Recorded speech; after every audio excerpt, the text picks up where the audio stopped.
माणिकराव कोकाटे यांच्या विरुद्ध काल माननीय सत्र न्यायालय मंत्री माणिकराव कोकाटे यांच्या विरुद्ध माननीय सत्र न्यायालय यांनी काल स्वयंस्पष्ट आदेश दिलेत आणि त्या आदेशामध्ये त्यांच्यावरचा गुन्हा सिद्ध झाल्याचं नमूद केलेलं आहे आणि आदेशमध्ये स्पष्ट निर्देश आहे की आरोपी यांनी मेहरबान कोर्टापुढे त्यांचे बेल बॉन्ड सरेंडर करावेत आणि कायद्याप्रमाणे पुढील ॲक्शन व्हावी। कायद्याप्रमाणे पुढील ॲक्शन जी अभिप्रेत आहे ती म्हणजे गुन्हा सिद्ध झाल्यामुळे अटक होणे आणि तुरुंगात रवानगी होणे, यासाठी कलम 418 CRPC हा स्वयंस्पष्ट आहे। परंतु काल सत्र न्यायालयात आरोपी म्हणून श्री कोकाटे यांनी हजर राहणं अपेक्षित असताना आणि कायदेशीर बंधनकारक असताना त्यांनी अटक टाळण्यासाठी ते कोर्टापुढे जाणून बुजून हजर राहिलेले नाहीत। ही जी कायदेशीर पळवाट त्यांनी शोधून काढली ती पळवाट बंद करण्यासाठी आज आम्ही रीतसर मेहरबान ट्रायल कोर्टापुढे कलम 418 CRPC अंतर्गत अर्ज दाखल केलेला आहे आणि मेहरबान कोर्टाने त्या अर्जाची त्वरित दखल घेऊन या कलमनुसार कारवाई करण्याची गरजच का पडली। खरं तर सत्र न्यायालयाची आदेशाच्या वेळेसच अंमलबजावणी होणे आवश्यक होते असे निरीक्षण नोंदवून आता पुढे रेकॉर्ड अँड प्रोसिडिंग मागवण्याची प्रक्रिया सुरू झालेली आहे आणि येत्या काही तासामध्ये न्यायानुसार CRPC नुसार जे अभिप्रेत आहे ती कायदेशीर प्रक्रिया पूर्ण होईल याचा मला विश्वास आहे।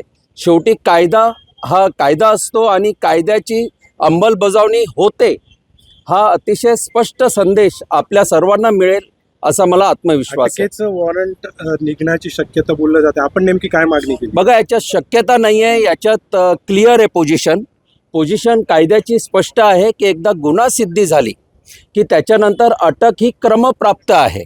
अटक हे डिस्क्रिशन नाही, हे काही निर्णयावर नाही की अटक करायची किंवा नाही करायची। अटक होणे हे क्रमप्राप्त आहे आणि त्यानुसार या प्रोसिजरमध्ये असल्यामुळे आता त्यानुसार सर्व प्रक्रिया पार पडेल असा मला विश्वास आहे। तर आता आपण अटक वॉरंटची जे अर्ज दाखल केलेला आहे त्या संदर्भात काही निर्णय झाले का? निकाल येणं बाकी नाही, निकाल येणं बाकी आहे कारण की रेकॉर्ड अँड प्रोसिडिंग मला माहिती नाही की का अजून ट्रायल कोर्टापुढे गेलेलं नाही। खरं तर ते त्वरित जायला पाहिजे। या नवीन वास्तूमध्ये हा पहिला लोकहितकारी निर्णय झालेला आहे आणि रेकॉर्ड अँड प्रोसिडिंग तर काही 5 मिनिटाच्या अंतरावर दोन्ही कोर्ट असताना का तासांचा विलंब लागतो हे मी आज म्हणणार नाही। I will reserve my comments. परंतु रेकॉर्ड आणि प्रोसिडिंग आता त्वरित मागवलेले आहेत आणि रेकॉर्ड अँड प्रोसिडिंग आल्याबरोबर आदेश स्वयंस्पष्ट आहेत आणि कलमातील तरतुदी स्वयंस्पष्ट आहेत। कलम 418 CRPC अंतर्गत प्रक्रिया होणे कायद्याने बंधनकारक आहे आणि कायद्याने बंधनकारक असल्यामुळे पुढे अटक ही अटळ आहे। याच्यामध्ये ती उच्च न्यायालयामध्ये दाव घेण्याची शक्यता त्यांना? बघा, माननीय उच्च न्यायालयात जाण्याचा अधिकार प्रत्येकाला आहे, परंतु माननीय उच्च न्यायालयात जाताना कायद्याची जी काही बाजू ठेवावी लागेल ते ठेवताना महत्त्वाचा मुद्दा हा आहे की सत्र न्यायालयाने शिक्षा ठोठावताना आरोपीने तिथे हजर राहणं जे आवश्यक होतं तर आरोपी जाणून बुजून तिथे हजर राहिलेले नाही, त्यांनी अटक टाळलेली आहे। हे जे मिसकंडक्ट ऑफ ॲक्युज्ड आहे, हे जे गैरवर्तन आहे आरोपीचं, हा महत्त्वाचा मुद्दा माननीय उच्च न्यायालयापुढे आम्ही सादर करत आहोत। माननीय उच्च न्यायालयापुढे ऑलरेडी आमची बाजू ठेवली गेलेली आहे आणि जेव्हा आरोपीचं मिसकंडक्ट असतं तेव्हा माननीय उच्च न्यायालय कोणताही रिलीफ देण्यासाठी हे खूप रिलक्टंट असतात। हे सेटल्ड प्रिन्सिपल ऑफ लॉ आहेत।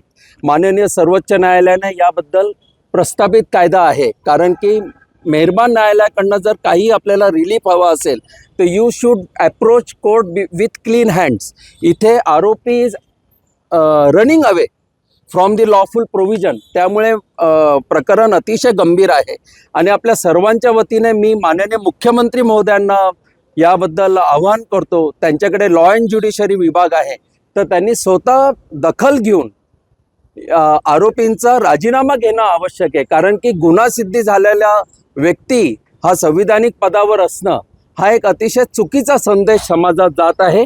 माननीय मुख्यमंत्री महोदयांनी याबद्दल त्वरित कारवाई करणं आणि समाजाला एक चांगला मेसेज देणं हे आज it is need of the hour. अटक वॉरंट जर निघालं तर मंत्री पद किती धोक्यात येऊ शकतं? नाही, अटक वॉरंट निघो किंवा न निघो, म्हणजे अटक वॉरंट तर निघणारच आहे, परंतु नैतिकतेच्या कसोटीवर खरं तर पदाचा राजीनामा त्यांनी 1 वर्षापूर्वीच द्यायला पाहिजे होता, परंतु नैतिकतेची अपेक्षा करायची तरी कोणाकडे.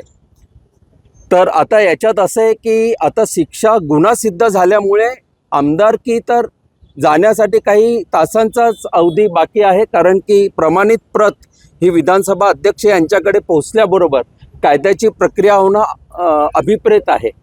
पण अनिवार्य सगळी प्रक्रिया असताना सुद्धा आपल्याला कोर्टात धाव घ्यावी लागते, याचा अर्थ दबाव यंत्रणेवर आहे असं आपलं म्हणणं आहे. आता मी असं म्हणणं बरोबर नाही, परंतु ज्या काही गोष्टी घडतायत त्यातनं मी निश्चितच असं म्हणेल की न्यायासाठी लढावं लागतं, हा निश्चितच चांगला संदेश नाही.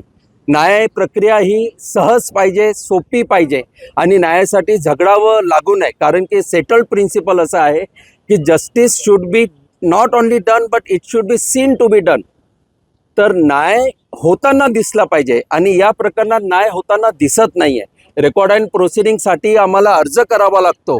ही जी हॅरेसमेंट आहे ही बरोबर नाही, परंतु आता मेहरबान न्यायालयाचा मी आदर राखतो आणि लवकरच याबद्दल कायद्याची प्रक्रिया राखली जाईल असा विश्वास व्यक्त करतो. आमदार किती धोक्यात येऊ शकतो? तुम्ही म्हणालात की राज्यपालांकडे किंवा त्याबाबतची जी पुढची प्रक्रिया असते ती प्रक्रिया नेमकी कशी असते, किती वेळेमध्ये ती होणं अपेक्षित असतं, त्याची काही बघा, आता याच्यात कॉन्स्टिट्युशनल लॉचे सर्व प्रकरणं इन्व्हॉल्व्ह झाले आहेत.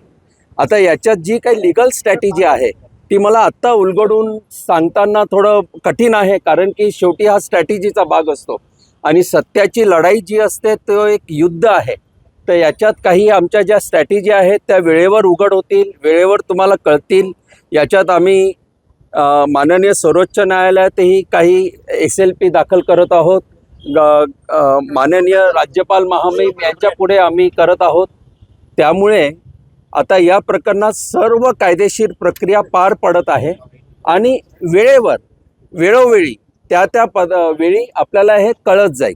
आता मला उलगडून सांगता येणार नाही, कारण की हा स्ट्रॅटेजीचा भाग आहे. जर आपण म्हणतात की आमदारकी काही तासासाठी होती, नेमकं काय मला नाही, मला हे म्हणायचं आहे की कलम 418 CRPC अंतर्गत जी काही प्रक्रिया पार पडेल त्या प्रक्रियेनुसार जे काही निष्पन्न होईल त्या निष्पन्नात जेव्हा गुन्हा सिद्ध झालेला आहे तर कायद्यानुसार 2 वर्षाची शिक्षा जर झाली असेल तर आमदारकी राहत नाही. लोकप्रतिनिधी कायदा आहे, स्वयंस्पष्ट आहे. हे माझं म्हणणं नाही, हे कायद्याचं म्हणणं आहे. ही वैयक्तिक लढाई नाही, माझं आणि माणिकराव कोकाटे यांचं वैयक्तिक वैर नाही, हा तत्वांचा लढा आहे, ही कायद्याची लढाई आहे. त्यांचे वकील म्हणतात की नाशिकच्या कोर्टामध्ये येण्याची आवश्यकता फारशी नाहीये, कारण आम्ही उच्च न्यायालयामध्ये याबाबत दाद मागतो. बघा, कायदा असा म्हणतो की जेव्हा आरोपीचं जजमेंट दिलं जातं तेव्हा आरोपीचं कोर्टापुढे असणं आवश्यक असतं, परंतु निकाल काय लागेल याची जाणीव असल्यामुळे अटक टाळण्यासाठी ते कोर्टापुढे जाणून बुजून हजर राहिलेले नाही असं प्रथमदर्शनी दिसतंय. आणि माझं असं म्हणणं आहे की याबद्दल आता मेहरबान कोर्टापुढे न्यायप्रविष्ट आहे, तर न्यायप्रविष्ट असताना आता याबाबत मी जास्त बोलणं योग्य होणार नाही. बरं, 1 मिनिट. आता ज्येष्ठ विधिज्ञ आव्हाड साहेब याबद्दल काही बोलतायत. मुळामध्ये अपील कोर्टासमोर त्यांनी उपस्थित राहणं त्यांच्यावर बंधनकारक आहे. माणिक कोकाटे स्वतः वकील आहेत, त्यांना कायद्याची माहिती आहे असं आपण गृहीत धरूया. काल ते गैरहजर का राहिले आणि बरेचदा विधानसभाचं सत्र सुरू आहे असं सांगून ते प्रोलॉंग करत गेले, कारण यापूर्वीच निकाल अपेक्षित होता. दुसरी गोष्ट अशी आहे की नवज्योत सिंग सिद्धूच्या मॅटरमध्ये अशीच शिक्षा झाली आणि त्यांचं ते पद गेलं होतं. मला या ठिकाणी एक महत्त्वाचं मुख्यमंत्री महोदयांना सांगायचं आहे की तुम्ही नागपूरच्या काँग्रेसच्या आमदाराला वेगळा न्याय देता. आता या ठिकाणी आपण निश्चित कशी भूमिका घेतात ते पाहणं उचित आहे, कारण नागपूरच्या एका आमदाराला काँग्रेसच्या शिक्षा झाली 2 वर्षाची आणि त्यांना लगेच त्यांचं विधानसभेचं पद गेलं. आता या ठिकाणी फडणवीस कुठली भूमिका घेतं हे पाहणं फार महत्त्वाचं आहे. धन्यवाद.